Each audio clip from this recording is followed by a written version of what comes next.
Alright, this is Jeff at Quadrocopter, and today we're talking about programming the RC Flysoft switch to work with the Canon N3 plug. It looks like that.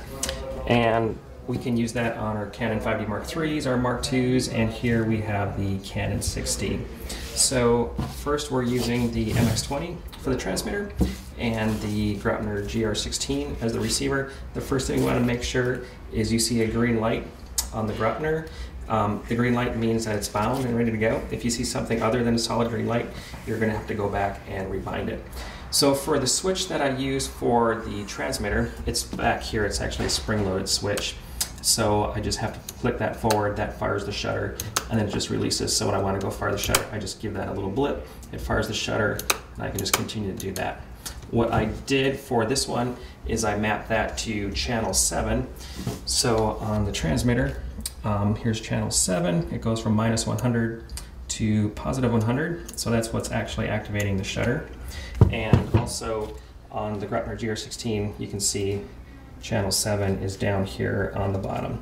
So the first thing to program the RC Flysoft switch, I have to hold down, there's a little red button. I need to hold down that red button, at the same time plug it in and give it power.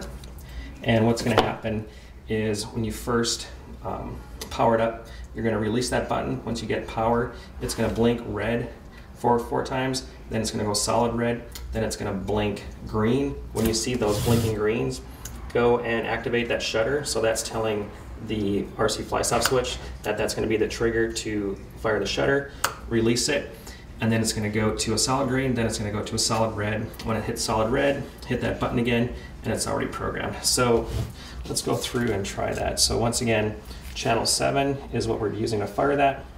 So we're just going to kind of line that up. We're going to press down the red button. So now we get the 4 blinking reds. We get the solid red, blinking greens. We're going to fire the switch. Solid greens, release the switch. Back to the solid red. Hit the button again, it goes solid green, it starts to blink, and we should be all programmed.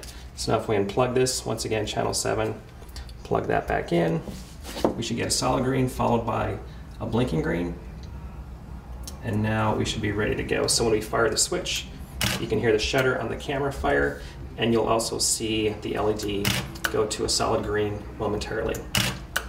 So the problems that people typically have, besides not seeing the right LED codes, is making sure that this is indeed bound and ready to go, and also make sure that this is being assigned to the correct channel that you're plugging into the receiver.